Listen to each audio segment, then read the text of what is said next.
सर्वशास्त्राद्भि पीयूषा सर्ववेदैकसत्फला सर्वसिद्धान्तरत्नाढ्य सर्वलोकैकदृक्पृथा सर्वभागवत प्राण श्रीमद्भागवत प्रभो कलिद्वन्द्वोदितादित्य श्रीकृष्ण परिवर्तित परमानंद पाठाय प्रेम वक्षाक्षराय ते सर्वदा सर्वसेव्याय श्रीकृष्णाय नमोस्तु मे मथेक बंधो मत संगिन मत गोरो मन महादन मन्निस्तारक मद्भाग्य मदानंद नमोस्तु मे असाधु साधु ददाயின் அதினோச்சதாகரா ஆனா முஞ்ச கதாச்சின் மாம் பிரேம்னா ஹிருத் கண்டயோஸ்புரா.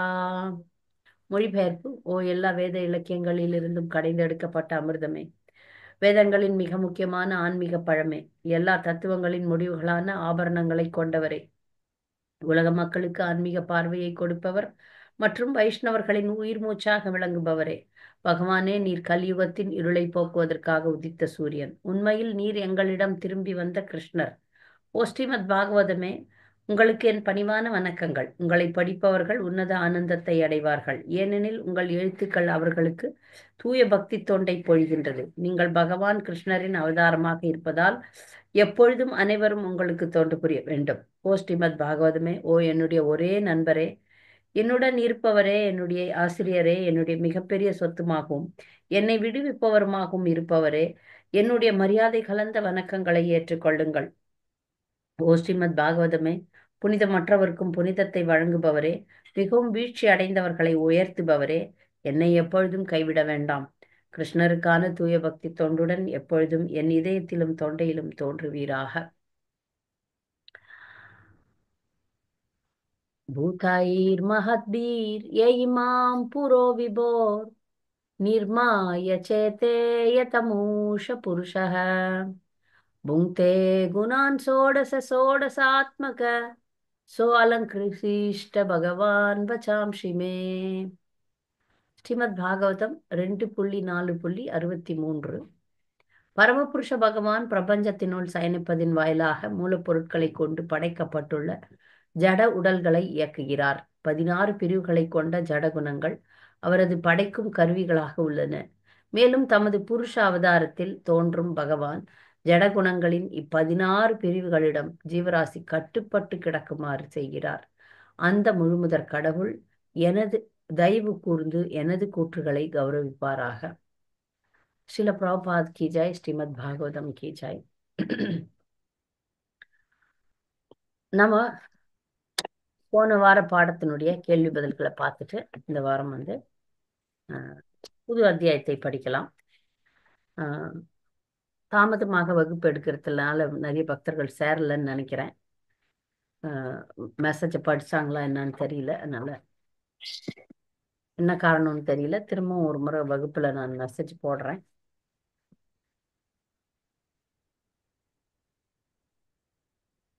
இந்த வாரம் 58வது அத்தியாயம் படிக்கலாம். போன வாரம் 57 நடத்தி முடிச்சிருப்பாங்க மாதாஜி. அந்த அந்த அதனுடைய கேள்வி பதில்கள் பார்க்கலாம். ஒரு முறை நான் எதுக்கும் பக்தர்களுக்கு மெசேஜ் போட்டுறேன்.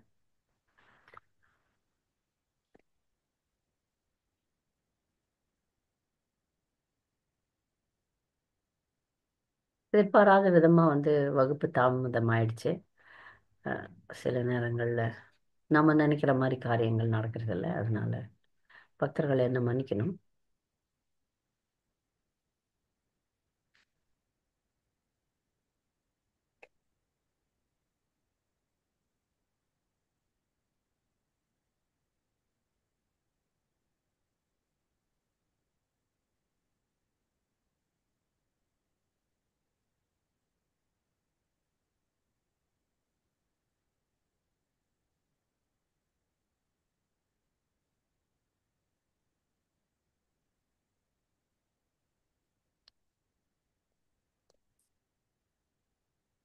ஹரே கிருஷ்ண மாதாஜி.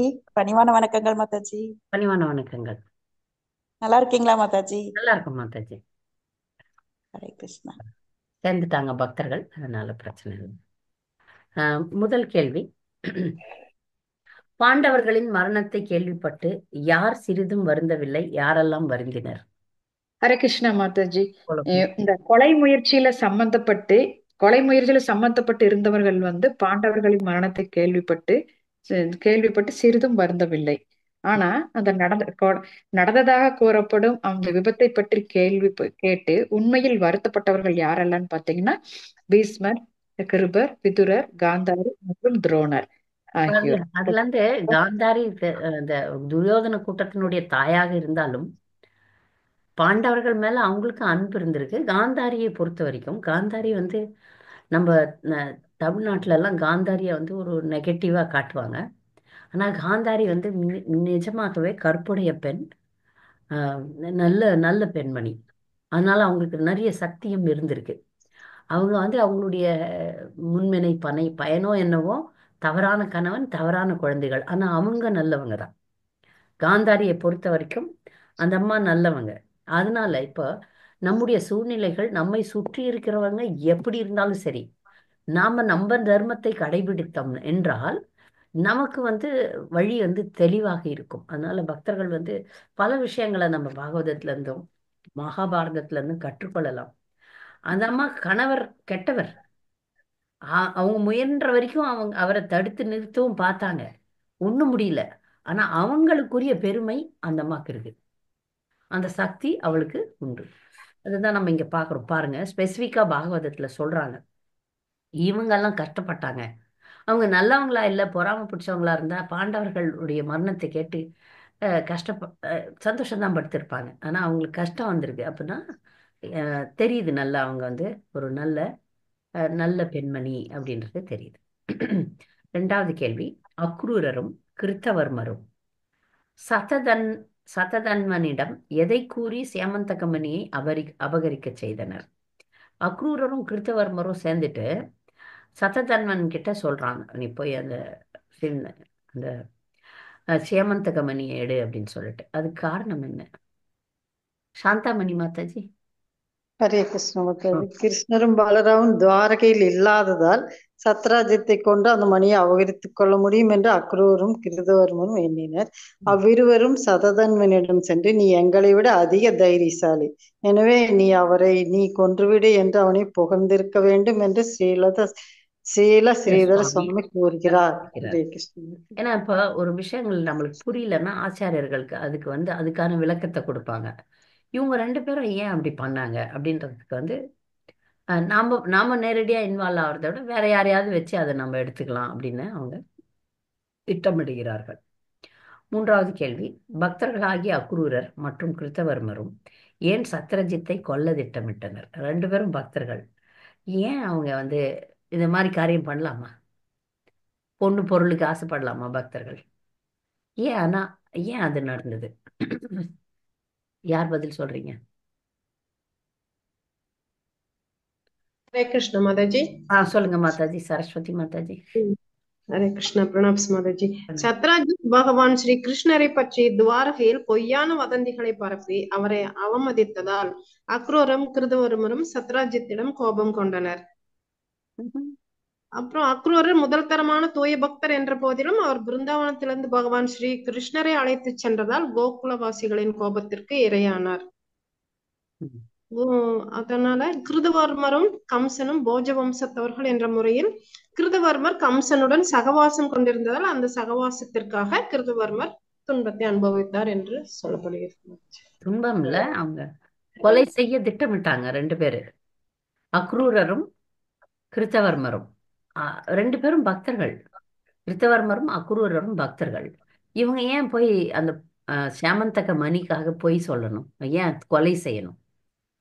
இப்ப நம்ம மனசுல கெட்ட எண்ணங்கள், இந்த மாதிரி அபகரிக்கணும், பௌதிக எண்ணங்கள், பௌதிக ஆசைகள், இதெல்லாம் எதுக்கு வருது அப்படின்னா பல காரணங்கள் உண்டு.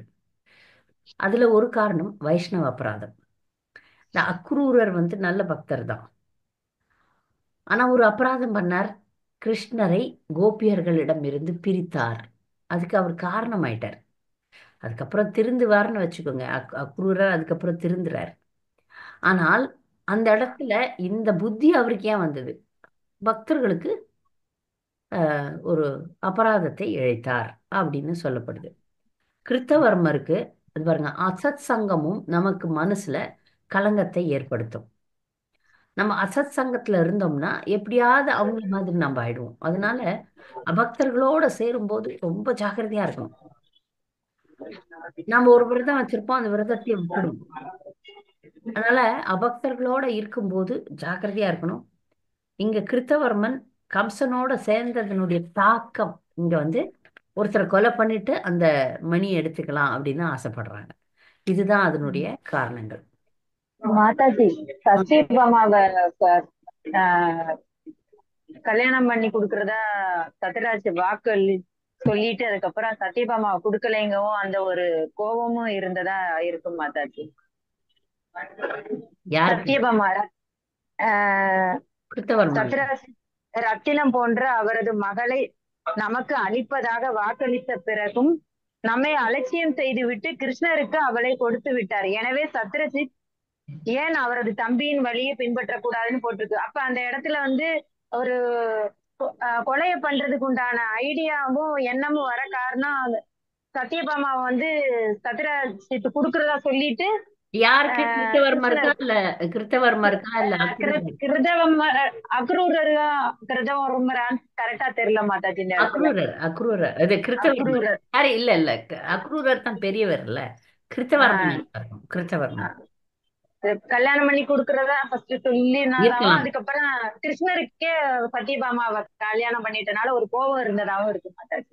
இருக்கலாம், அது ஒரு காரணம். கிருத்தவர்மனுக்கு அது காரணம். அக்ரூரனுடைய மன மாற்றத்துக்கு காரணம் வந்து அவர் செஞ்ச அபராதங்கள்.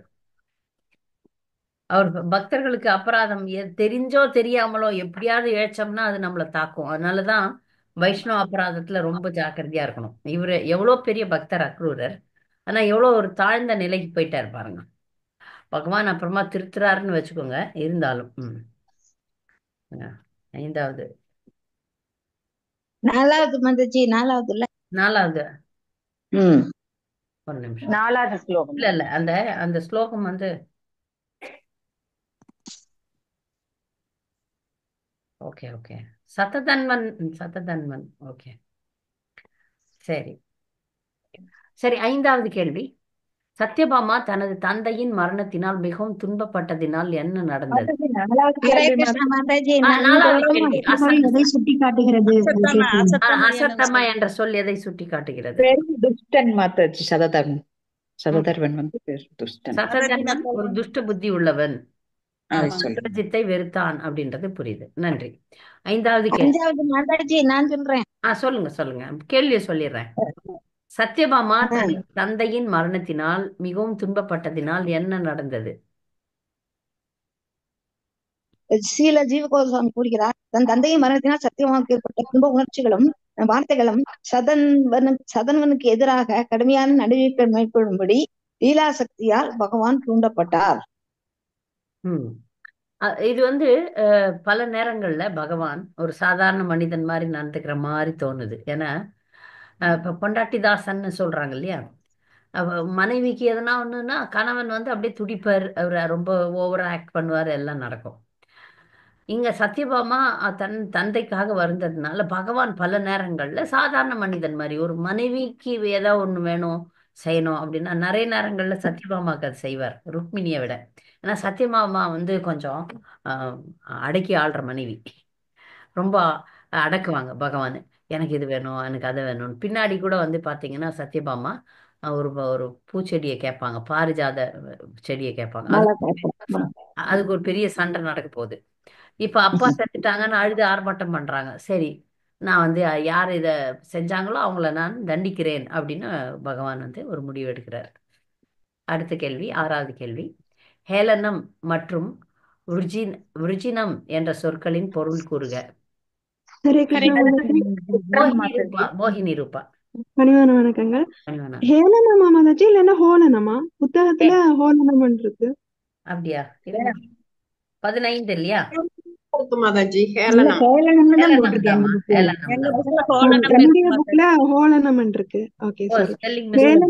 சொல் பகவானின் விருப்பத்திற்கு எதிராக செயற்படுவதையும் விருச்சினம் என்ற சொல் பகவானுக்கு எதிரான குற்றத்தை சுட்டி காட்டுகின்றன என்றும் பொருள். Very good. அடுத்தது விருப்பத்திற்கு எதிராக செயல்படுவது குற்றத்தை. வெரி குட்மா. அடுத்த கேள்வி, ஒரே கடவுள் தான் உண்டு. ஸ்ரீமத் பாகவதத்தின் உறுதியான கொள்கைக்கு மாறாக பகவான்கள் என்று கூறுவதை எப்படி புரிந்து கொள்வது? மாதாஜி நான் சொல்றேன் மாதாஜி. ஹரே கிருஷ்ணா. சொல்லுங்க சொல்லுங்க. சொல்றேங்க மாதாஜி. ஆ. யா அவர் என்று ஒருமை சொல்லாக உபயோகிக்கப்படுவது இரு பகவான்களான கிருஷ்ணரும் பலராமரும் என்பதையே குறிப்பிடுகிறது. இது ஸ்ரீமத் பாகவதத்தில் விவரிக்கப்பட்டுள்ள ஒரே கடவுள்தான் உண்டு என்ற உறுதியான கொள்கைக்கு முரணானதல்ல. ம். பல வேத இலக்கியங்களில் விவரிக்கப்பட்டுள்ளது போல் ஒரே பரமபுருஷர் எண்ணற்ற ரூபங்களில் விரிவடைகிறார் என்றாலும் அவர் சர்வ வல்லமையுடைய ஒரே இறைவனாகவே எஞ்சியிருக்கிறார். உதாரணமாக பிரம்ம சம்ஹிதையில் 5.33 பின்வரும் கூற்று உள்ளது. அத்வைதம் அச்சுதம் அனாதிர் அனந்த ரூபம். இரண்டற்ற ஒருவரான பரமபுருஷர் அழிவற்றவரும் துவக்கமற்றவரும் ஆவார். அவர் எண்ணற்ற ரூபங்களாக தம்மை விரிவடைய செய்கிறார். பகவான் தம்மை விரிவடைய செய்து தமது சொந்த தமையனான பலராமராக தோன்றுகிறார். இந்த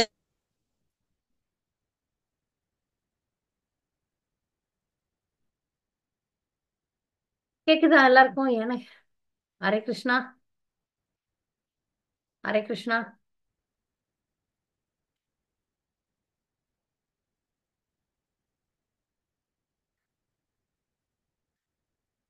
ராதா மாதாஜி, நீங்க பேசுறது எனக்கு கேட்கல. மற்றவங்களுக்கு கேக்குதா? யாராவது பதில் சொல்லுங்க.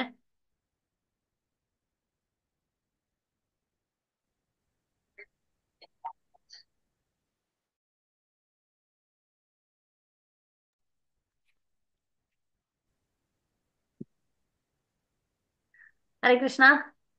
மாதாஜி சொல்லிட்டேங்க மாதாஜி. நீங்க சொல்லிட்டீங்க. ஆனா எனக்கு என்ன ஆச்சுன்னா, இன்னொரு தடவை சொல்லட்டுங்களா மாதாஜி? மத்தவங்க எல்லாம் கேட்டீங்களா? சரி சொல்லுங்க, இன்னொரு முறை சுருக்கமா சொல்லுங்க. கேட்டோம் மாதாஜி, எல்லாருக்கும் கேட்டது. உங்களுதுதான் நெட்வொர்க் ப்ராப்ளம் போல. கேட்டது மாதாஜி. அதான் ஃபுல்லா பௌர்ணரை ஃபுல்லா படிச்சுட்டாங்க. சரி, அவ்வளவுதான். ஓகே. பொருளுரை படிச்சிட்டாங்களா? அத்வைத்தம் அச்சுதம் அனாதிம் அனந்த ரூபம். இந்த கேள்விக்கு என்ன பதில்னா, கிருஷ்ணர் பலராமர் கடவுள் இரண்டற்ற ஒன்றுன்னு தானே பரம்பொருளை சொல்றாங்க. இரண்டற்ற ஒன்றுன்னு சொல்லிட்டு இப்ப இங்க கிருஷ்ணரையும் பகவான், பலராமரையும் பகவான்கள் அப்படி உண்டா அப்படின்னும் போது, பகவானுக்கு விரிவடையக்கூடிய சக்தி உண்டு. அதனால எல்லாமே ஒன்றே தான். கிருஷ்ணரும் பலராமரும் ஒரே அந்த கிருஷ்ணர் தான். ஆனால் லீலைகளுக்காக அவர் விரிவடைகிறார்ன்றதை நம்ம பிரம்ம சமிதை மூலம் புரிந்து கொள்கிறோம். அதுதான் அனந்த ரூபம். அத்வைத்தம்னா ஒன்றுதான். அச்சுதம் விழாதவர், அனாதிம் காலத்துக்கு அப்பாற்பட்டவர், அனந்த ரூபம். அனந்த ரூபம்னா அனந்தனா எல்லை இல்லாத பல பல ரூபங்களை அவர் எடுக்கிறார். அதனால அவரை கிருஷ்ணரையும் பலராமரையும் பகவான்கள்னு சொல்றோம். 8வது கேள்வி, அக்ரூரர் பகவானுக்கு எப்படி வணக்கம் தெரிவிக்கிறார்? ஹரே கிருஷ்ண மாதாஜி. நான் சொல்றேன். சொல்லுங்க மாதாஜி. நமஸ்தஸ்மை பகவதே கிருஷ்ணாய அத்புத கர்மணே அனந்தாயாதி பூதாய கூடஸ்தாயாத்மனே நமக. யாருடைய ஒவ்வொரு செயலும் அற்புதமானதோ அந்த பரமபுருஷருக்கு ஸ்ரீகிருஷ்ணருக்கு எனது வணக்கங்கள். அவரே பரமாத்மாவும் எல்லையற்ற மூலமும் அசைக்க முடியாத வாழ்வின் மையமும் ஆவார் என்று பிரார்த்தனை செய்கிறார். வெரி குட், நல்லா சொன்னீங்க. 9வது கேள்வி, என்ற சொல் எதை குறிக்கிறது? மகேஸ்வரி மாதாஜி. ஹரே கிருஷ்ணா. இல்ல, மகேஸ்வரி மாதாஜி கை தூக்கி இருக்காங்க, சொல்லட்டும். நன்றி மாதாஜி. இப்பொழுது அந்த மணி தனக்கு சொந்தம் என்று சத்தன்வன் நம்பினான் என்பதையே பொறுப்பில் விட்டுவிடு என்று சொல் குறிப்பிடுகிறது. உண்மையில் இது ஒரு திருடனின் மனோபாவம் ஆகிறது. ஹரே கிருஷ்ணா மாதாஜி. தேங்க்யூ மாதாஜி. இப்போ இந்த பொருள் நம்மளுதுதான் அப்படின்ற ஒரு எண்ணம் அவருக்கு எப்ப வந்ததோ அது ஒரு திருடனுடைய எண்ணம். அது இன்யஸ்ய அப்படின்னு சொல்லப்படுது. நன்றி. அடுத்த கேள்வி, சததன்மனை ஸ்ரீ கிருஷ்ணர் எங்கு பிடித்தார்? மிதிலையின் புறநகர் ஒரு தோட்டத்தில் பிடிச்சிட்டார். சரி, நன்றி. அடுத்து, ஸ்ரீ பலராமர் ஏன் மிதிலையில் தங்கினார்? ஹரே கிருஷ்ணா மாதாஜி. சொல்லுங்க பத்மா. ஹரே கிருஷ்ணா மாதாஜி. எனக்கு மிக பிரியமான விதேக மன்னனை நான் காண விரும்புகிறேன் அரசவர் கூறிவிட்டு அதன் பிறகு அவர் பகவான் மிதிலை நகரில பிரவேசித்தார். நாம கூட யாராவது நம்மளுக்கு தெரிஞ்ச ஃப்ரெண்ட்ஸுங்க வீட்டுல போயிட்டு அங்க தங்கலாம்னு ஆசையா தங்கிடுறோம் இல்லையா? அந்த மாதிரி. 12வது கேள்வி, ஸ்ரீ பலராமர் மிதிலையில் தங்கிய போது நடந்த சிறப்பான விஷயங்கள் யாவை? இதுல ஒரு சிறப்பான விஷயம் நடந்திருக்கு. கிருஷ்ணரும் பலராமரும் இறுதியில் மிதிலையின் எல்லையில் சுதன்வனை பிடித்தனர். இல்ல, இன்னொரு விஷயம் நடந்திருக்கு. யார் அப்புறம் இந்நகர மன்னரை பலராமரின் சிறிய நண்பர் என்பதால் பகவான் நகருக்குள் பிரவேசித்து சிறிது காலத்தை கழிக்க துரியோதனனுக்கு பலராமரால் கதாயுதம் சொல்லி கதையை கற்றுக் கொடுத்தார். Rajalakshmi Mataji very good. அதுதான் நான் கேட்டேன். ஏன்னா பகவான் ஒரு திட்டமிடுறார், ஒரு இடத்துல தங்குறாருன்னா அதுக்கும் ஒரு காரணம் உண்டு. அங்க தங்கும்போது அவர் வந்து துரியோதனனுக்கு கதாயுதம் சொல்லித்தர்றார். அப்பதான் குரு ஆகுறார். பலராமர் வந்து துரியோதனனுக்கு குரு. அது கதா அவரு தான் சொல்லி கொடுக்குறாரு. அதனாலதான் துரியோதனனை கதாயுதத்துல வெல்ல முடியாது. பகவானுடைய கருணையினால பீமன் வந்து துரியோதனனை வெல்ல முடிஞ்சதுக்கு காரணம் வந்து பகவான் வந்து ஒரு திட்டம் தீட்டிட்டார். அந்த திட்டத்துல வந்து துரியோதனன் முறியடிக்கப்பட்டான்.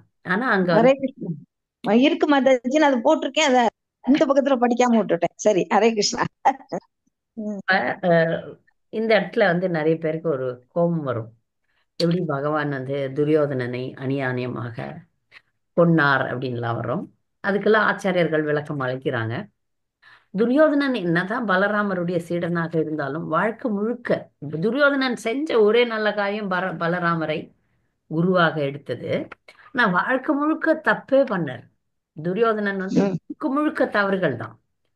அதனால ஒரே ஒரு விஷயத்துல அவர் பண்ண நல்ல காரியத்துக்காக அவரை நம்ம போற்ற முடியாது. அடுத்த கேள்வி, சத்யபாமா எதனால் திருப்தி அடைந்தாள்? நிர்மல கமலாமா, நிர்மல கமலாமா. தன் தந்தையை கொண்டவனுக்கு உரிய தண்டனை அளிக்கும் பட்டதை கேட்ட சத்யபாமா இயல்பாகவே திருப்தி அடைந்தாள். ஆனால் அவளது தந்தையின் சியமந்தகமணி இன்னும் கண்டுபிடிக்கப்படாததால் அதை திரும்ப பெறுவதில் பகவான் ஸ்ரீ கிருஷ்ணர் கொண்டிருந்த மன உறுதியை கண்டு மேலும் அவள் திருப்தி அடைந்தாள். ரெண்டு விஷயம் அவளுக்கு தெரியும். நம்ம கணவர் எப்படியும் வந்து தண்டனை கொடுத்துட்டாரு. தப்பு செஞ்சவனுக்கு தண்டனை கொடுத்துட்டார், மணியை எப்படி கட்டுப்பிடிச்சிருவார். அதனால அவ வந்து திருப்தி அடைந்தாள். இதுல ஏதோ சொல்ல வந்த. நன்றி மாதாஜி, சரியா சொன்னீங்க. ஒரு மன்னர் அப்படின்றவர் வந்து செய்யற தவறுகளுக்கு, உலகத்துல செய்யக்கூடிய மக்கள் செய்யற தவறுகளுக்கும் சரியான தண்டனை வழங்கணும். நம்ம பல இடங்கள்ல இந்திய நாட்டு சட்டம் வந்து மிகப்பெரிய தவறுகள் செய்தவர்களை விட்டுடுறாங்க. இந்த சமீபத்துல இந்த கல்கத்தா ஒரு பெண் ஒரு டாக்டருக்கு படித்து முடிச்ச இந்த பிராக்டிஸ் பண்ற ஒரு பெண் மருத்துவருக்கு பெரிய அநியாயம் நடந்தது. உலகமே அது அநியாயம்னு தெரிஞ்ச விஷயம். ஆனா இந்த தீர்ப்பு கூறும் நீதிபதிகள் அந்த தவறை செய்தவனுக்கு ஆயுள் தண்டனை வழங்கியிருக்காங்க. இது வந்து ஆயுள் தண்டனை வழங்கியது நீதிபதி நினைச்சுக்கலாம், நான் பல கோடி வாங்கி பாக்கெட்ல போட்டு நான் ஒரு தண்டனையை கொடுத்துட்டேன் அப்படின்னு நடிக்கலாம். ஆனால் பகவானுடைய சட்டத்துக்கு முன்னாடி தப்பிக்க முடியாது. அங்க என்ன தவறு, அவனை வந்து கொலை பண்ணவனுக்கு மரண தண்டனை தான் விதிக்க வேண்டும். இது ஊர்ஜிதமான ஒரு குற்றம்.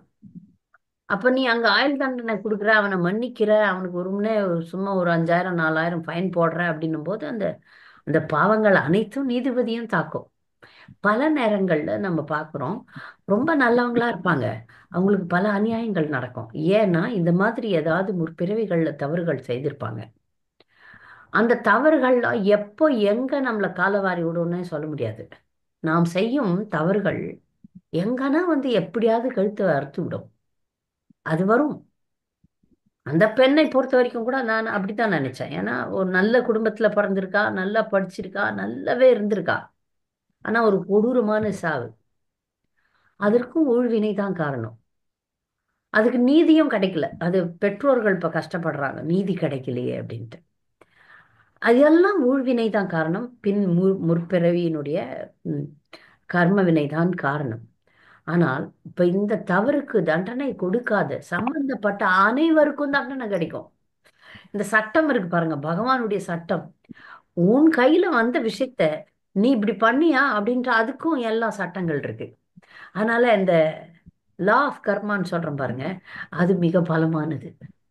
அதனால இந்த இப்போ தப்பிச்சுக்கிறேன், நான் தப்பிச்சுக்கிறேன், ஓ நான் கொலை பண்ணிட்டு தப்பிச்சுக்கிறேன், இல்ல நான் தவறான நீதியை வழங்கி நான் தப்பிச்சுக்கிறேன் அப்படிலாம் சொல்லலாம். ஆனா அங்க இருக்கு பாருங்க அந்த சட்டம், அது யாரையும் ஒண்ணும் பண்ண முடியாது. அதுக்கப்புறம் பரிகாரம்லாம் வேலையே செய்யாது, எந்த பரிகாரமும் வேலையை செய்யாது. அந்த மாதிரி இதை நாம பக்தர்கள் நல்லா புரிஞ்சுக்கணும். நாம் ஏதாவது ஒரு விதத்துல அநியாயமாக நடந்து கொண்டோம் என்றால் அது நமக்கே திரும்பி வரும். ஹரே கிருஷ்ணா மாதாஜி, ஒரு கேளுங்க. கேள்வி கேளுங்க. மாதாஜி. இப்ப கேரளாவுல ஒரு சம்பவம் நடந்திருக்கு அப்புறம் மாதாஜி. இப்ப அது வந்து தண்டனை கொடுத்தாங்க தானே. அப்ப அந்த லேடிக்கு வந்து தூக்கு தண்டனை கொடுத்தாங்க. அப்ப அந்த நீதிபதி தூக்கு தண்டனை எழுதினாரு. அவருக்கு அதுல எதுவும் இருக்குதா மாதாஜி? பாவ விளைவு இருக்குதா? பாவ விளைவு வராது. வராது. ஏன் வரும்? வராது தானே. இந்த நீதிபதிக்கு பாவ விளைவு வரும் நான் சொல்றேனே. நீங்க தூக்கு தண்டனை தராமல் அவனுக்கு ஆயுள நீங்க கொடுத்தீங்கன்னா உங்களுக்கு தான் அது பாதகம். நான் நினைக்கிறேன் நீதிபதிகள்னா ஒரு சில நீதிபதிகள் பணம் வாங்குறாங்கன்னு நினைக்கிறேன். இல்லைன்னா இந்த திருடனை, இந்த கொலைகாரனை தப்பிக்க வைக்கிட்டதுடைய காரணம் என்ன? அதுல ஒருத்தர் பண்ணல கொலை, ஒருத்தர் பண்ணல, அதெல்லாம் ப்ரூஃப் பண்ணியாச்சு. ஆனால் பல கோடிகள், சும்மா 1 கோடி 2 கோடிலாம் இருக்காது, 1000 கோடி 2000 கோடி எத்தனை கோடி போதும். ஆனால் இதெல்லாம் வந்து வெளிப்படையா நான் இப்ப தப்பிச்சுக்கலாம். அதுக்கும் பிராரப்த கர்மம். நான் ஒரு கொலை பண்ணிட்டு தப்பிக்கிறேன்னா எனக்கு ஏதோ நான் முன்னாடி பண்ண புண்ணியம் என்னை காப்பாற்றுகிறது. ஆனா அது விடாது, அது எழுதப்படும். நாம பண்றதுக்கெல்லாம் கண்டிப்பா அனுபவிச்சுதான் ஆகணும். எதையும் நான் அனுபவிக்க முடியாது அப்படின்னு நினைக்க முடியாது. இப்ப தப்பிக்கலாம், அதுக்கப்புறம் இருக்கு அதுக்கு. ஏன்னா விதை போட்டிருக்காங்க, விதை போட்ட உடனே அது செடியாக வளரும், மரமாக பெரிதாகும், காய் கொடுக்கும், பழம் கொடுக்கும். நல்லது விஷயமா இல்ல, கெட்ட விஷயமா? அதனால கர்ம வினையில இருந்து தப்பிக்க முடியாது. இது அவங்க எல்லாம் ஆன்மீகவாதிகள் இல்ல, அதனால பயம் எல்லாம் இருக்காது. ஆமா. கோலோக நிவாசினி. ஹரே கிருஷ்ணா மாதாஜி. இதே மாதிரி அசட்டை ஏமாத்துறாங்களா மாதாஜி, அவங்களுக்கும் அந்த பலன் வருமாங்க? யாரு என்ன? இப்போ ஒரு பேரண்ட் வந்து எல்லாத்துக்கும் ஈக்குவலா கொடுக்குறாங்க, அதுல வந்து ஏமாற்றி இன்னொருத்தர் கொடுக்கறது, அந்த மாதிரி இந்த மாதிரி இருந்தாலும் அவங்க சொல்றேன். இப்ப நீங்க தவறான தீர்ப்பு கொடுத்தீங்கன்னா, நீதிபதினா நீங்க சரியாதான் தீர்ப்பு, இல்லன்னா நீதிபதியா ஆகக்கூடாது. இப்ப ஒரு உதாரணம் சொல்லட்டா, கண்ணகிக்கு கோவலனுக்கு தவறான நீதி வழங்கியதுக்காக கல்வன் யாமே அப்படின்னு சொல்லிட்டு பாண்டியன் அந்த க்ஷணத்துல உயிர் விட்டான். உங்களுக்கு எல்லாருக்கும் தெரியும், உண்மையான நடந்துதான். பாண்டிய மன்னன் நான் தவறான நீதியை கொடுத்து விட்டேன், ஏன்னா தவறா நீங்க ஜட்ஜ்மெண்ட் கொடுக்கறதும் பெரிய பாதகம். அந்த க்ஷணமே உயிரை விட்டான், தன் தப்புக்கு உணர்ந்து நான் பெரிய தவறு செஞ்சுட்டேனேன்ட்டு. அவனும் சாவறான், அவனுடைய மனைவியும் செத்து போறாங்க. அது கரெக்ட், அது சரி. நீங்க தவறான நீதி வழங்கினீங்கன்னா உங்களுக்கு அதனுடைய அந்த பாவத்துல பாதி வருமோ, முக்கா வருமோ, இல்ல முழுசா வருமோ, இல்ல நிறைய மடங்கு வருமோ தெரியாது, வரும். அந்த பெண் எவ்வளவு கஷ்டப்பட்டு எவ்வளவு அவளை துடிக்க சாகடிச்சாங்க இல்லையா? இந்த நீதிபதி அடுத்த பிறவில பெண்ணா பிறக்கலாம், இல்ல தன்னுடைய பெண்ணுக்கு அது நடக்கும். உன்னுடைய பெண்ணுக்கு இந்த மாதிரி ஒரு கொடுமை நடந்திருந்தால் நீ என்ன செய்வ? நீதிபதியை நான் கேட்கிற கேள்வி. உன் பெண்ணுக்கு, உன் மனைவிக்கு, உன்னுடைய தங்கைக்கு இந்த ஒரு அநியாயம் நடந்திருந்தா நீதிபதியா இருந்து ஆயுள் தண்டனை கொடுத்துட்டு தப்பிச்சிருப்பியா? இருக்க மாட்டியே, துடிக்குமே உனக்கு இதயம் இல்லையா? அப்போ தவறான நீதி வழங்கின உனக்கும் அந்த பாவத்துல பங்குண்டு, அவ்வளவுதான். இது கடவுளுடைய சட்டம், நான் இல்ல, நான் பேசல. அதாவது மாமிசம் விற்பவன், வாங்குபவன், கை காட்டுபவன், சமைப்பவன், விற்பனை செய்யறவன், அப்படி 6 பேருக்கு மாமிசத்துக்கே பங்குண்டுனா மனித பலி, மனிதனை கொல்றீங்க, உண்டு, பெரிய பாதகம் உண்டு. அதனால பக்தர்களானே நாம வந்து ஏதோ மேல வேலை நடக்குது அப்படின்னு புரிஞ்சிட்டு பேசாம போறோம். Kovalan good character Mataji. எது கோவலன் வந்து நல்ல ஆட்டிடியூடா? கோவலன் வந்து அந்த இடத்துல தப்பு பண்ணல. இல்ல, அவன் ஆட்டிடியூட் தண்டனை வந்துச்சு. கோவலன் நீங்க கோவப்படுறீங்க. கோவலன் வந்து மனைவியை கட்டின மனைவியை விட்டுட்டு இன்னொரு மனைவியிடம் வாழ்ந்தான். அது தப்பு தானே அது. தவறுதான், அது தவறு, அது இல்ல. ஆனால் அங்க வந்து அவன் வந்து திருடல. அவன் அவனுடைய மனைவியினுடைய கால் கொலுசை கொண்டு போய் தான் விற்கிறதுக்கு போனான். அது வந்து அந்த இந்த பொற்கொள்ளர்கள்லாம் வந்து அது ராணி இது அப்படின்னு சொல்லி பொய்யா அவன் மேல பழி சுமந்து அவனுக்கு மரண தண்டனை கொடுத்துட்டாங்க. அதனால கோவலனுக்கு அங்க மரண தண்டனை கொடுக்க கூடாது. அதுதான் அவன் மனைவி கண்ணகி எதிர்த்து கேட்டாள். அது சரியில்லை. மன்னனுக்கு பட்டவன மன்னன் உயிர் துறக்கிறான். தவறான நீதி வழங்குறதும் பெரிய பாவம். இன்னொரு மனைவி, தன்னுடைய மனைவி விட்டுட்டு இன்னொரு மனைவி கூட வாழ்ந்தது தப்பு தானே மாதாஜி? அதுக்காக கூட அந்த மாதிரி பனிஷ்மெண்ட் அவ்வளவு பெரிய தண்டனை இல்லையே. ஒரு ஆண் மகன் பல பெண்களோட வாழலாம், அதாவது விடக்கூடாது, பல திருமணம் செய்து கொள்ளலாம். இப்ப கூட வந்து சாஸ்திரம் சொல்லுது ஒரு ஆண் பல பெண்களை திருமணம் செய்து கொள்ளலாம். ஆனா சரியா நடத்தணும். அது ஒரு தவறு தான், இல்லைன்னு சொல்ல. கண்ணகியை விட்டுட்டு மாதவியும் கல்யாணம் பண்ணிக்கலாம், கண்ணகியும் கல்யாணம் பண்ணிக்கலாம். 2 பேரையும் சமமா நடத்தணும். அப்படிதான் வந்து சாஸ்திரம் சொல்லுது. ஆண்கள் வந்து எத்தனை மனைவினா கட்டிக்கலாம், அத்தனை மனைவிகளையும் சமமா வச்சுக்கணும். அது சாஸ்திரம் சொல்லுது. இங்க சமமா வச்சுக்கல, அநியாயம் பண்ணார்.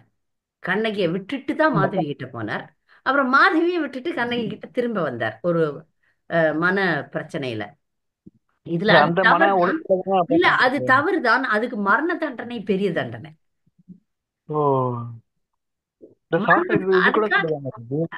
அது மரண தண்டனைன்றது வந்து பெரிய அநியாயம்தான் கோவலன் வாழ்க்கையில. சாஸ்திரப்படி தண்டனைங்கிறது ஆஃப்டர் டெத் தானே, அது பிஃபோர் டெத் வராது. சாஸ்திரத்துல வந்து எப்படி ஒன்னா வரலாம் தண்டனை. சாஸ்திரத்துல ஆஃப்டர் டெத் தான் தண்டனைன்னு இல்லை. இப்ப நம்ம அனுபவிக்கிறதெல்லாம் தண்டனைகள் கூட இருக்கலாம். நல்லா புரிஞ்சுக்கங்க. கர்ம வினை என்பது நீங்க வாழ்ந்து கொண்டிருக்கும் போதே கூட அனுபவிக்கலாம். செத்து போய் தான் அனுபவிக்கணும்னு இல்லை, வாழ்ந்து கொண்டிருக்கும் போதே கூட அனுபவிக்கலாம். இப்ப நமக்கு வந்து அதாவது நம்ம பூமியில பிறக்க பதிலாக நரகலோகத்துல பிறந்தனா அதுவும் திருப்பி பேக் டு பூமியில பிறக்கிறதே தண்டனை தானே. பௌதிக வாழ்க்கையே தண்டனை தான். நீங்க தேவனா பிறந்தாலும் அதுவும் தண்டனை தான். அது தண்டனை தான், அது அக்செப்ட் பண்ணிக்கிறேன். ஸோ இன்னும் அகைன் போகும்போது அந்த இன்னொரு லோகம் போயிடும்ல. சாஸ்திரப்படி ரெண்டுமே சொல்றது இல்ல. சாஸ்திரப்படி ரெண்டு விஷயம் சொல்றது இல்ல. நீங்க இங்கேயே பிறந்தாலும் தண்டனை தான், நீ ரொம்ப மோசமா போனா இதோட நரகலோகம் என்ன சொல்றது.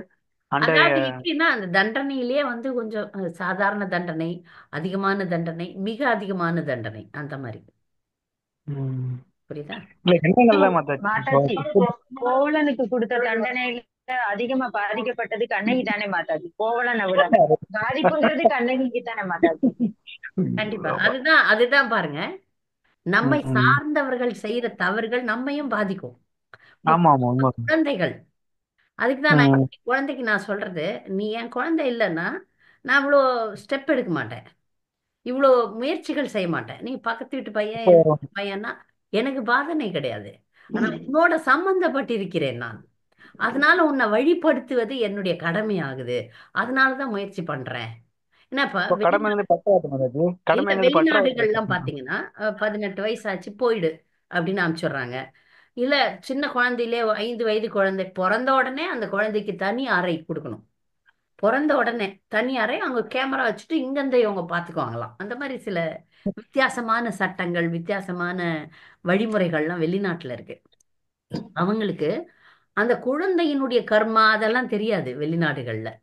ஆனால் ஒரு குழந்தை செய்யும் தவறுகளுக்கு, ஒரு குழந்தை படுற கஷ்டத்துக்கு, குழந்தை மட்டும் இல்ல கணவன் மனைவியும், இப்போ ஒரு கணவன் போய் தப்பு பண்ணிட்டு வந்தான்னா மனைவிய திட்டுறவங்க எவ்வளவு பேர் இருக்கிறாங்க. நான் பார்த்திருக்கேன். ஒரு குடிகாரன் குடிச்சிட்டு அவன் ரோட்ல ஆட்டம் போட்டதுக்கு மனைவியை வந்து அந்த தெருவில் இருக்கிறவங்களாம் திட்டுறதெல்லாம் நான் பார்த்திருக்கேன். அதனால இந்த கணவன் மனைவி, குழந்தைகள், தாய் தந்தையர், இந்த உறவுகள்லாம் வந்து அவங்க தவறுகள் செய்யும் போதோ பாவங்கள் செய்யும் போதோ அந்த குடும்பத்தினரையும் ஏதோ ஒரு விதத்துல பாதிக்கும். கண்டிப்பா பாதிக்குது. அதனால நாம் முயன்ற வரைக்கும் முயற்சி செய்து கொண்டே இருக்க வேண்டும். எல்லாரையுமே நல்வழிப்படுத்துவதற்கு முயற்சி முயன்ற வரைக்கும் செஞ்சுக்கணும். இப்ப மண்டோதரியை பொறுத்த வரைக்கும் அவ நல்லவ சொல்றா ராவணனுக்கு, இப்ப வந்திருக்கிறது லக்ஷ்மி நாராயணன். நீ கடத்தின்னு வந்திருக்கிறது சாக்ஷாத் லக்ஷ்மி. உனக்கு அறிவு இல்லையா? எதற்கு போய் அவளை, எத்தனையோ பெண்களெல்லாம் நீ தொட்டப்ப நான் பேசாம தான் இருந்தேன். நீ போய் லக்ஷ்மியை கொண்டாந்துருக்க, வேண்டாம் திருப்பி கொடுத்துரு சொல்றா. ராவணன். ராவணனுக்கு சொல்றா மண்டோதரி. ஆமா அவனுக்கு ஆமா. புரியல, நீ பேசாம இரு, அப்படி புரியல அவனுக்கு. ஆனால் அவளையும் பாதிச்சது. நீங்க சொன்ன மாதிரி கோவலனுடைய மரணம் கண்ணகிக்கு பெரிய பாதகம். அது போல ராவணனுடைய மரணம் மண்டோதரிக்கு பெரிய துன்பம். ஆனா அவங்க முயற்சி பண்ணாங்க. என்ன பண்றது? அப்படிப்பட்ட உறவுகளோட வரணும், வந்து கஷ்டப்படணும்ன்றது தலையெழுத்து. அப்ப ஆனா கிருஷ்ண பக்தி வரும்போது இந்த அந்த மைண்ட் செட் வராதுல்ல மாதாஜி. இப்போ கிருஷ்ண பக்தி இந்த மாதிரி ஒரு நிறைய வேரியன்ட் வரும்போது அப்டேட் ஆன பக்தருக்கு இந்த மாதிரி மைண்ட் செட் வராதுன்னு நினைக்கிறேன். என்னை பொறுத்த வரைக்கும் என்னோட சொல்றேன். என்ன அது மைண்ட் செட் வராது? இப்போ நீங்க சொல்றீங்க, இப்போ கிருஷ்ண பக்தி ஃபாலோ பண்ணிட்டு இருக்கும்போது இல்ல இத மெச்சூரிட்டியா இருக்கும்போது அப்டேட் இருக்கும்போது இந்த மாதிரி வேரியன்ட் கண்டிப்பா இல்லாம இருக்கும். ஆனா நம்ம அந்த பற்றோட போகாம நம்ம மேபி அந்த சிஸ்டத்துல போயிட்டு இருக்கும்போது நமக்கு கஷ்டம் எடுக்காதுல்ல. மேபி போத் ஆர் சேம் தானே. Happy and unhappy both are same acceptable. அந்த அளவுக்கு முன்னேறிய பக்தர்களுக்கு முன்னேறல. ஓ அப்பனா அப்போ நான் அதை கம்பேர் பண்றேன். அதான் கண்ணகியும் இதையும். ஸோ அந்த அந்த படிக்கும் போதோ அந்த அந்த வாங்கிக்கும் போதோ அந்த சிஸ்டம் அங்க அப்ளை ஆதா அப்படின்னு பாக்குறேன். ஹரே கிருஷ்ணா. ஹரே கிருஷ்ணா. நன்றி மேடம். நன்றி நன்றி. அடுத்த கேள்வி, தெய்வீக என்ற சொல் எதை குறிப்பிடுகிறது? ஹரே கிருஷ்ணா. ஹரே கிருஷ்ணா சொல்லட்டா மாதாஜி? சொல்லுங்க. நவபக்தி. தெய்வீக என்னும் சொல் இங்கு தேவர்களால் விளைவிக்கப்படும் தொல்லைகளை குறிப்பிடுகிறது. இத்தொல்லைகள் பெரும்பாலும் நிலநடுக்கம், கடல் கொந்தளிப்பு அல்லது கடுமையான சீதோஷ்ண நிலை போன்ற இயற்கையின் பேராபத்துகளால் விளைவிப்பவையாகும். நவபக்தி 3 விதமான துன்பங்கள் சொல்லுங்க. அதிபௌதீகம், அதி தெய்வீகம், ஆதி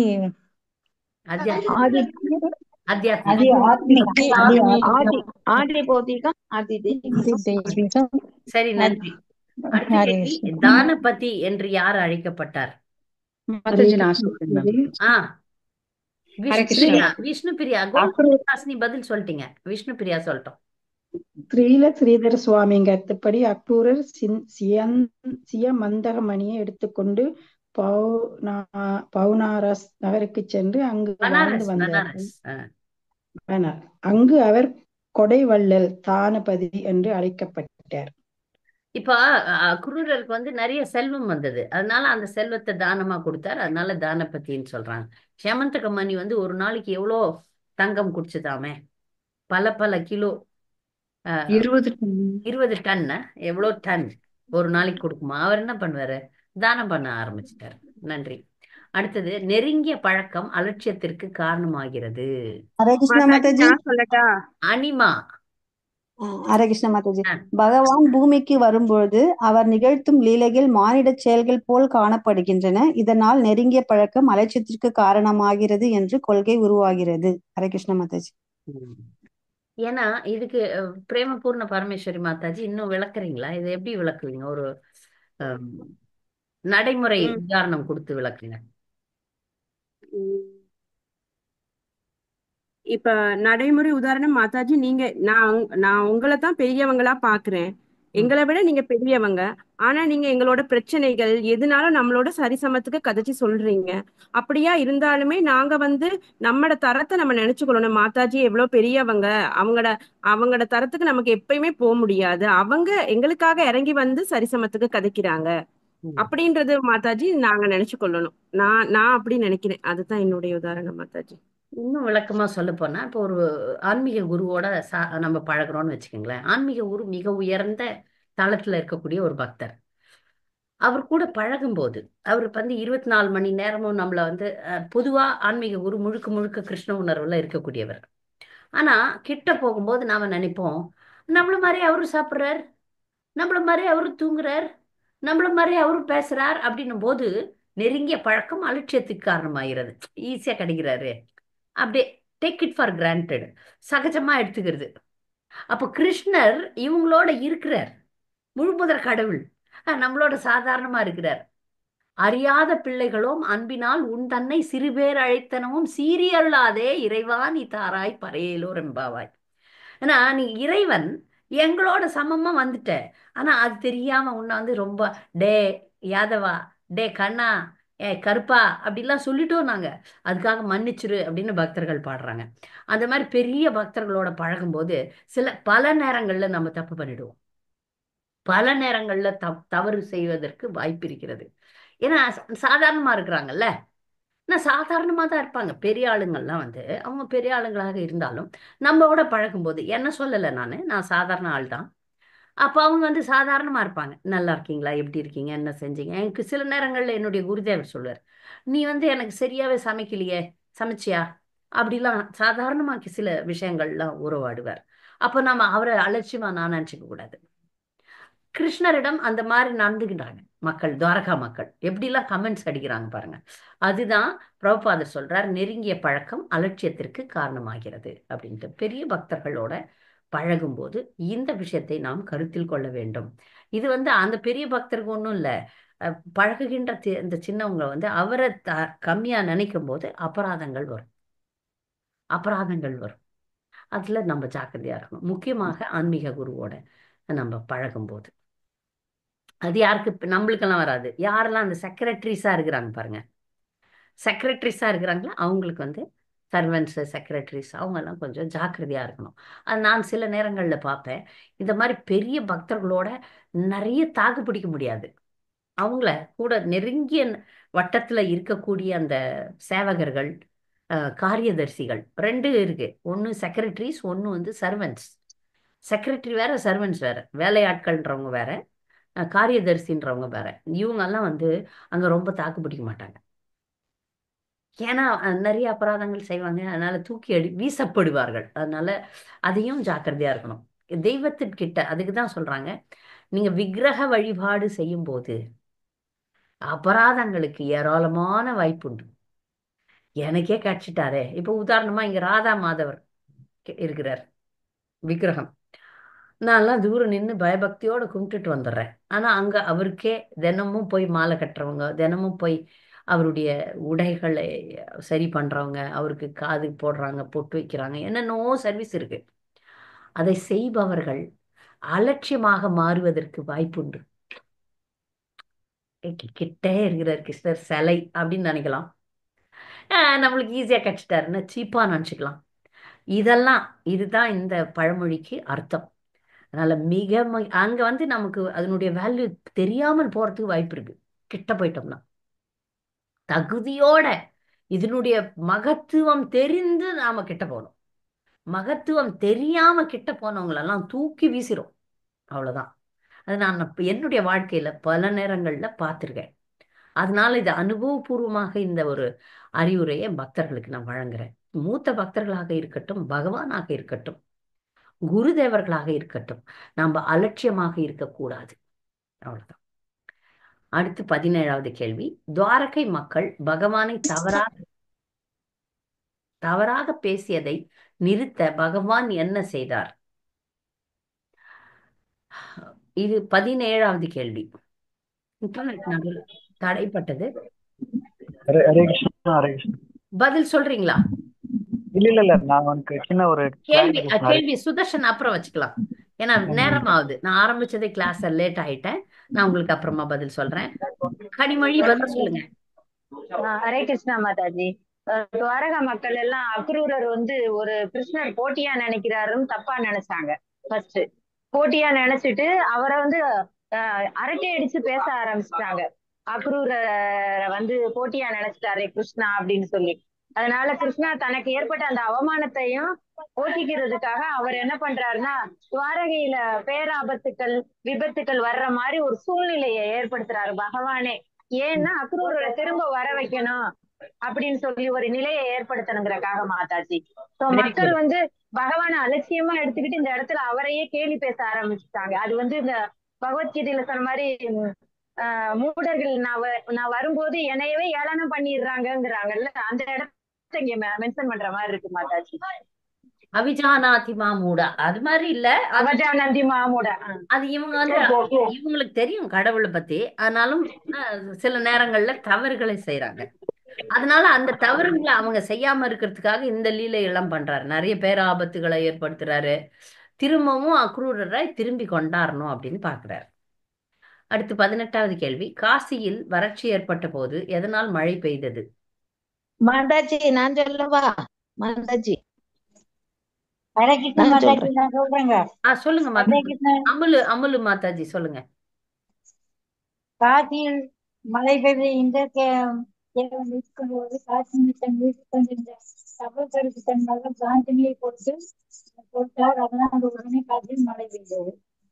வெரி குட், நல்லா சொன்னீங்க, சரியா சொன்னீங்க. ஒரு முனிவருக்கு தன்னுடைய மகளை வந்து மனம் முடிச்சு கொடுத்ததுனால அங்க வந்து மழை பெய்ந்தது. நன்றி. அடுத்த கேள்வி. நாம் எதை நினைவில் கொள்ள வேண்டும்?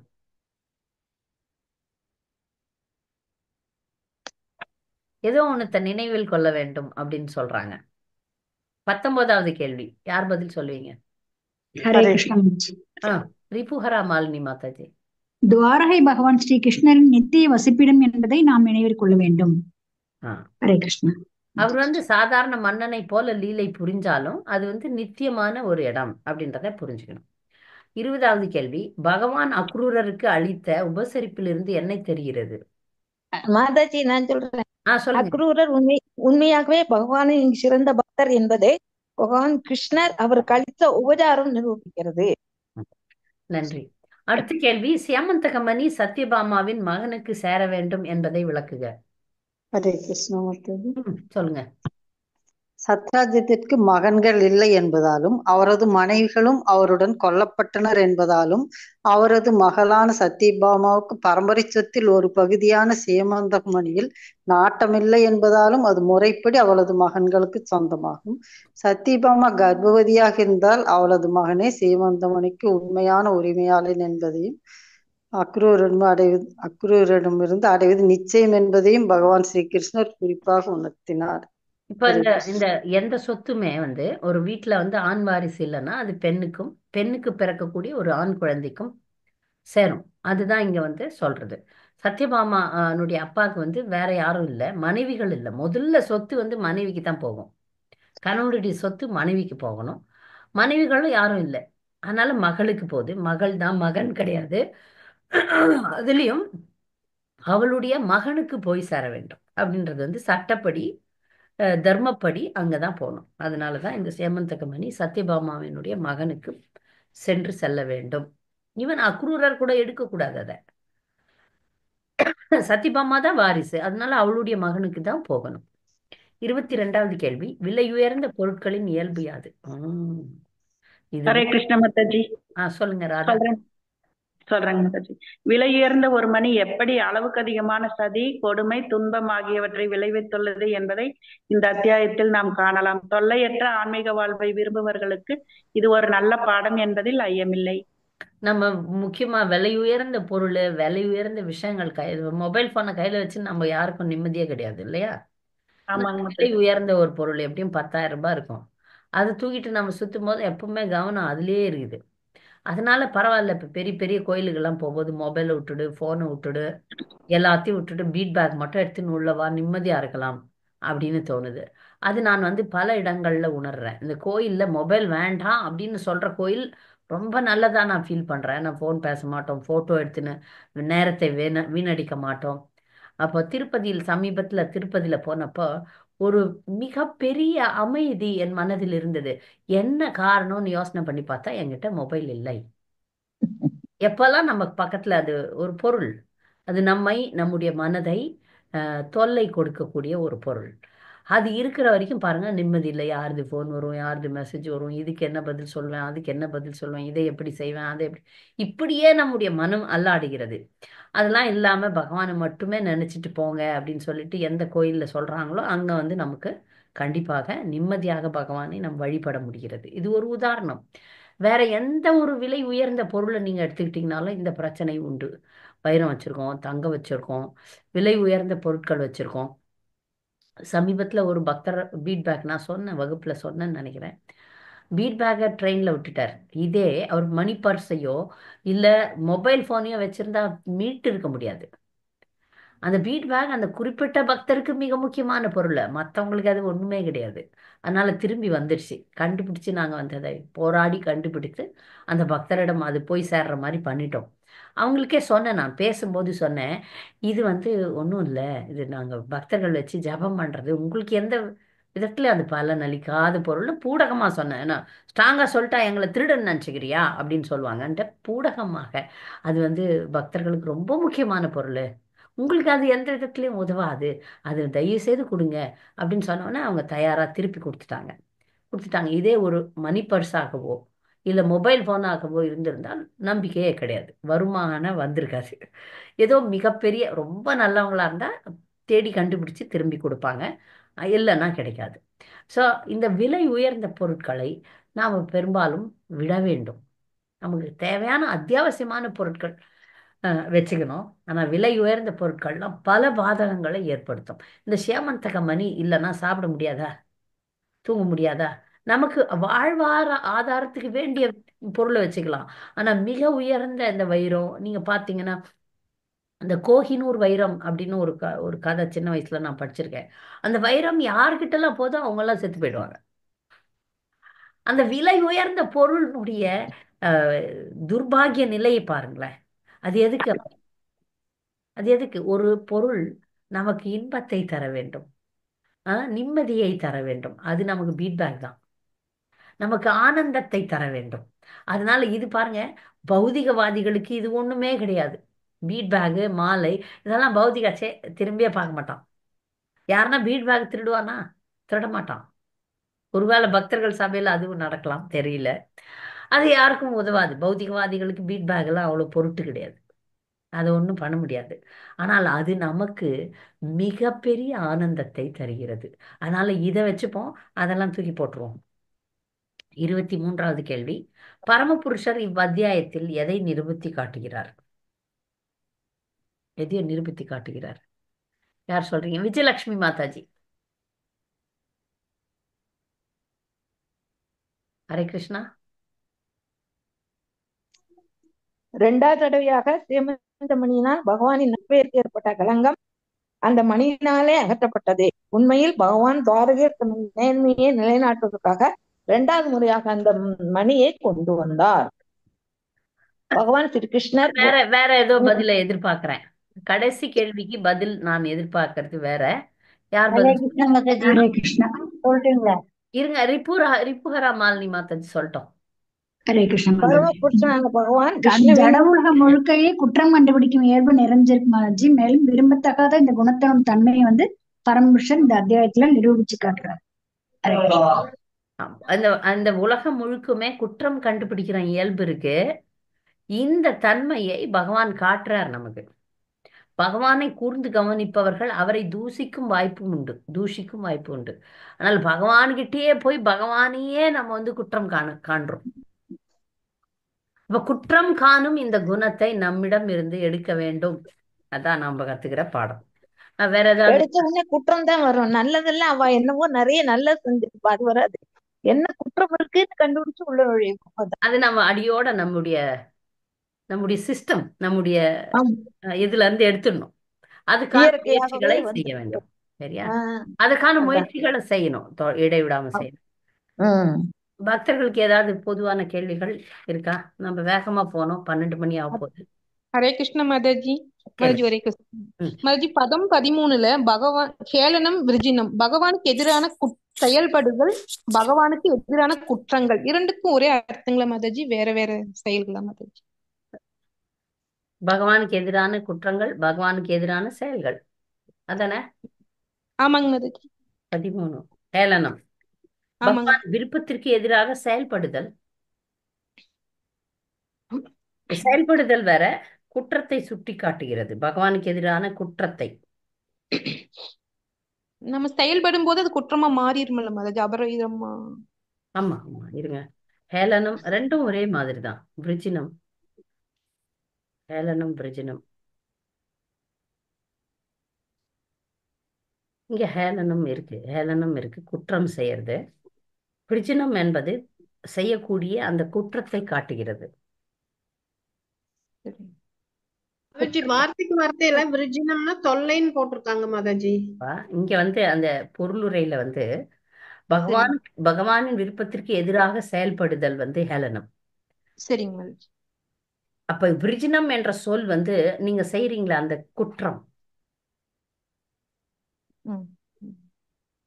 ஒரு குற்றம். அவரை தூத்துறது வச்சுக்கலாம். பகவானை நிந்தித்தல், பகவானை நிந்தித்தல், அது வந்து விருஜினம். ஓ சரிங்க. பகவானுக்கு எதிராக செயல்படுறது, அது வந்து அந்த செயலையும் ரெண்டுமே ஒண்ணுன்னு கூட வச்சுக்கலாம். செயல்படு அதான் ரெண்டும் ஒன்னாதான் இருக்கு. நம்ம செயல்பட போறதுனால குற்றம் புரிஞ்சிருவோம். சரிங்க மாதாஜி. ஹேளனம் விருஜினம் ரெண்டுமே வந்து குற்றம். சரிங்க மாதாஜி. சரிங்க. அது நீங்க அந்த அடிக்கடி அபராதம்ங்கிற வார்த்தை சொல்வீங்களா மாதாஜி, அதுதானே மாதாஜி? அதுல வருங்களா அபராதம்? அது வரலாம். சரிங்க மாதாஜி, வரலாம். சரிங்க. நன்றிங்க மாதாஜி. ஹரே கிருஷ்ணா. கிருஷ்ணா. ஹரே கிருஷ்ணா மாதாஜி, ரொம்ப அருமையா சொன்னீங்க. ஃபீட்பேக் பத்தி நம்மளோட ஜெபமாலை தான் நம்மளுக்கு உயர்ந்த பெரிய சொத்து. ஆனா அது மத்தவங்களுக்கு ஒண்ணும் இல்ல, அதனால நம்ம தைரியமா அதை எடுத்துன்னு போலாம். ஆமா, விலை உயர்த்த பொக்கிஷம் இல்லாம நீங்க சொன்ன மாதிரி யோசனை பண்ணா அதான் நம்மளுக்கு அமைதியை கொடுக்குது, ஆனந்தத்தை கொடுக்குது, பாதுகாப்பை கொடுக்குது, எப்பவும் உற்ற நண்பனாவும் இருக்கு, நிறைய பேர்ட்ட இருந்து நம்மளை காப்பாத்துது.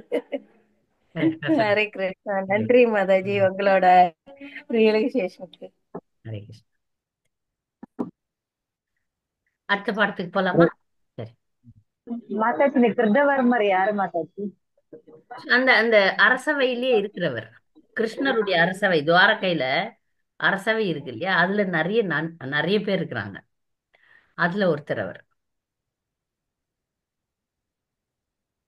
ஓகே மாதாஜி.